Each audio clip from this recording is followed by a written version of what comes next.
Welcome to Wizard.com. This is Ashwini, Maths tutor. Our question is, what is the perimeter of an equilateral triangle whose each side measures 78 meter? Firstly, an equilateral triangle is a triangle with all the three sides of equal length. So, perimeter of a triangle is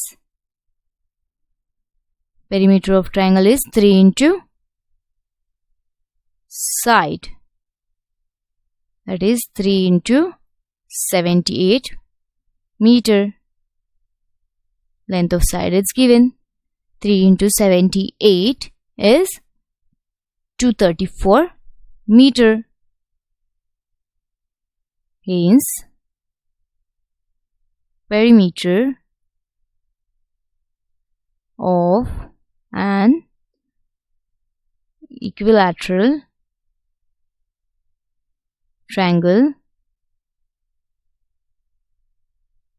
is 234 meter. So from available options we have option A as 234 meter.